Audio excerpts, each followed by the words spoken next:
You saved a file into a database in the previous lesson. That's lesson 11.1. In this lesson, you'll learn how to retrieve the file from the database and send it to the user through their web browser. To begin, open the .NET Expert project from your Sample Files folder.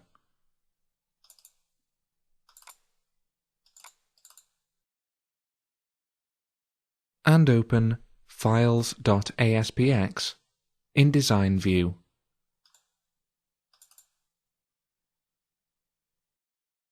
The appropriate file should be displayed when the user clicks one of the View File links in the Grid View control. Add a row command event handler to the Grid View control.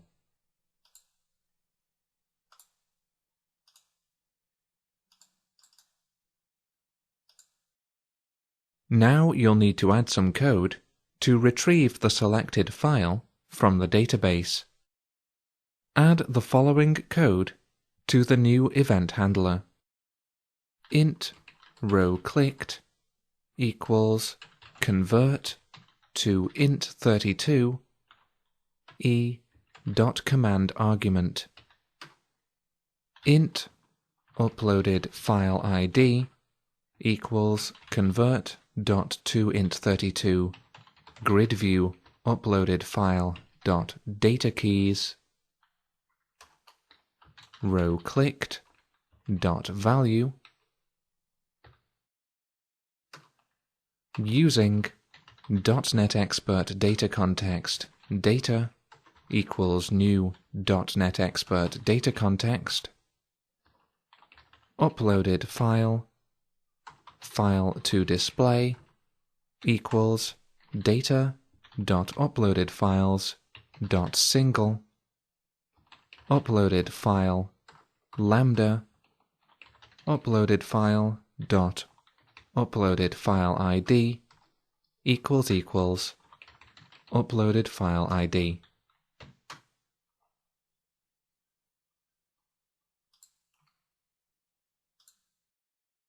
This code retrieves the database record that corresponds to the entry the user clicked. Next, you'll need to add some code to send the file to the user's web browser. Add the following code on the next line inside the using statement. Page.response.addHeader content-disposition attachment semicolon file name equals plus file to display dot uploaded file name.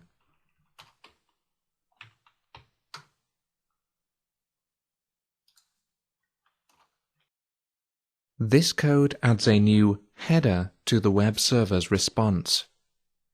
This header tells the user's web browser that the server is sending a file as an attachment, along with the name of the file.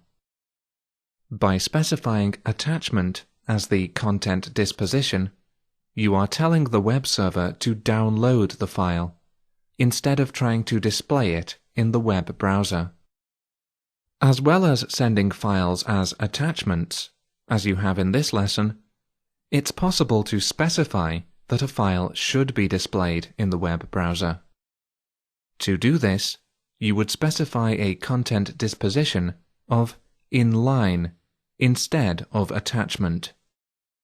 You would also need to add a content type header to tell the browser which type of file to display. There are only a few file types that a web browser will be able to display. Here are some of them, and their correct content type. For JPEG images, image/JPEG. For GIF images, image/GIF. For MPEG videos, video/MPEG. For MP3 audio files, audio/MPEG, and for PDF files, application/PDF.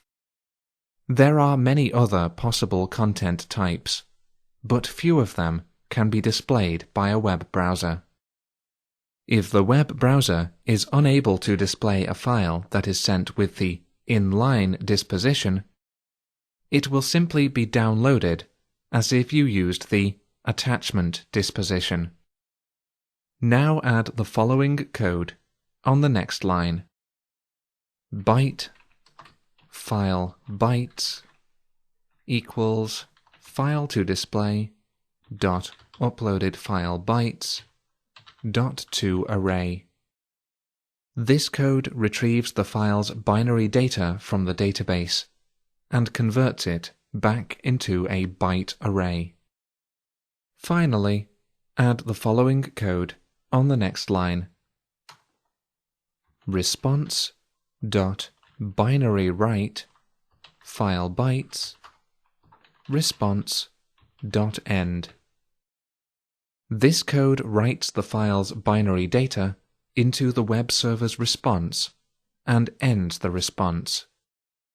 Ending the response stops any more information from being added to the web server's response to the web browser. This means that ASP.NET will not add the page's HTML code to the response.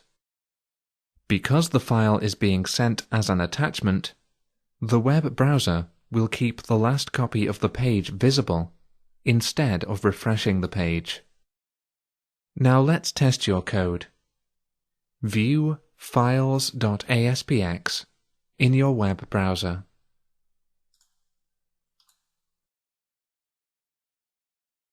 And click View File next to marketdata.csv. You are prompted to open or save the file, just like any other file that you might download from the internet. Click Cancel. Close your web browser and close Visual Studio. You've now completed Lesson 11.2. Output a file to the user's web browser.